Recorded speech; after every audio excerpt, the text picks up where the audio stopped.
Oui, merci amis internautes. Tout ça toujours Nabino, tout ce qui n'est pas à pas. Et Tiesika Tokosuki, la Makambo, dans le cimetière et Mécropole. Nous continuons nos éléments sur la mort de la sœur Marie Missamou.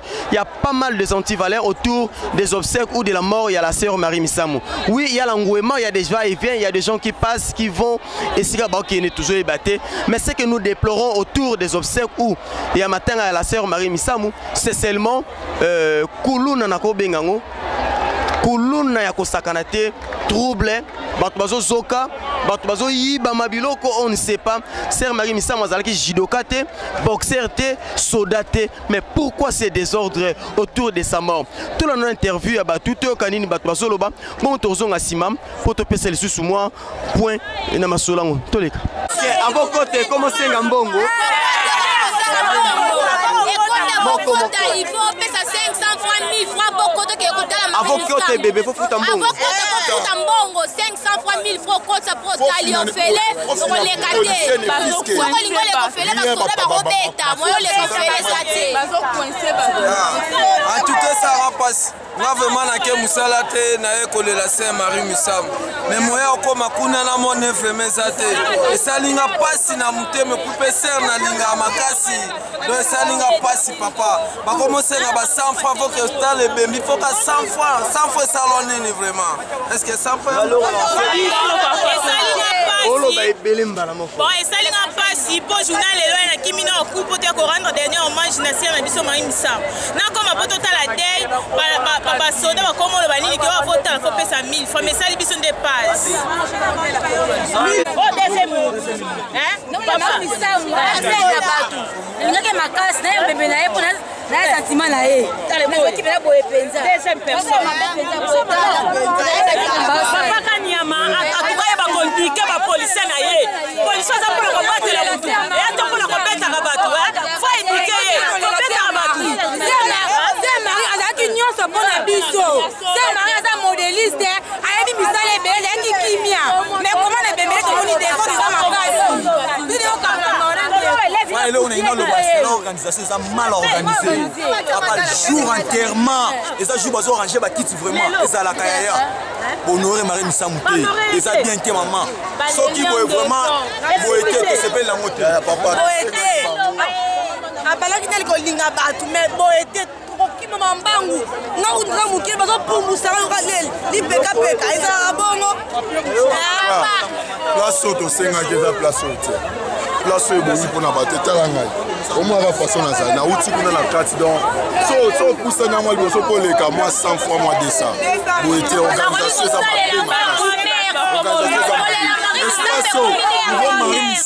on y a na kata ebembe ya sœur Marie Moza agité problème nini papa agité pour là to ekole la sœur na biso Marie Missamou azalaki play na batu nyonso to komi wa basola ba komi ko tindika batu ko beta batamu na biso asoki na likolo ko kata batu bilamba to fanda place ça ba katu elamba na kati ne kolanga elamba oye peut-être ko elamba azaluka nini na kati elamba wana ya basola to yibita na Missamou azaki mutabat basola quand même basola baza pour la population ko garder biso et yateke ba beta ka biso ba benga na biso soki biso te biso ba to pona ka bango na ebe Marie Missamou za bela ba to linga e mais na comment ça ça ba pota atu tele ba soki singai nazaki boete tele ba soki singai makila si pesi ba na soki singai si pesi ba bima nazaki be pona ni ça mala muje bango ba ko beta batu bangondo ko soki sabatu mama tomoni lokole poli na pota makila makasi likambo nini ba policier la bino baza mabe c'est mara la kimia na batu tele la policier ba salinga ba soki tia ko beta ba batu ba téléphone c'est mara la mutumo abana ki koyebela nzambe na kimia mais ba policier kanya mandi ke ba policier le bébé ça te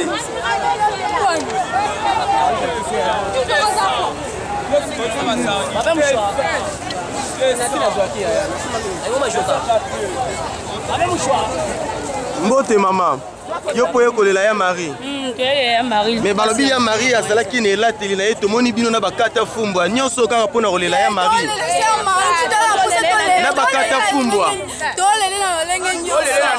ata musakala bolela kaka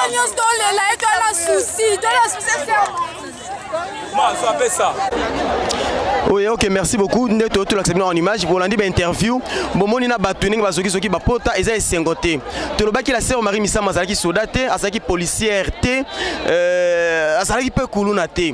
Mais pourquoi bato ba ko le lande ko na bango? Il faut bazonga na bapota. Ça ne s'explique pas ça. Désordre très bien organisé autour des obsèques de la sœur Marie Missamo. Na population, na la police confondue. On ne sait pas qui protège qui, pourquoi. Pour enfin gagner Nini. Pourquoi se plaint et pourquoi se plaindre autour il y a la mort à sœur Marie Missamo. Ce quelqu'un qui bien abattu. Ce quelqu'un battu tout balingaki. Mais pourquoi ne pas mettre de l'ordre autour de ces obsèques? Tout le monde a toujours attaché Nabino, troqué Nabino malembe et vous allez manquer aucun événement autour de Yamatanga et la sœur Marie Missamo. Mais avant de continuer, laissez-nous plutôt remercier d'abord ceux qui nous soutiennent et ceux qui sont toujours attachés avec nous. Oui, nous remercions ce qu'on appelle le mannequin de l'Irlande, le vieux Dezingo Désiré Kengebeni. Et pourquoi ne pas saluer, oui, lui on l'appelle le monument allemand. L'Allemand lui doit beaucoup. On l'appelle le Velenx Longelo de Bundesse. Restez toujours branchés sur Congo Millennium et vous aurez droit à toutes les émissions et pourquoi pas à tous les éléments de ces grands événements de la mort de la sœur Marie Missamo. Tous les cas.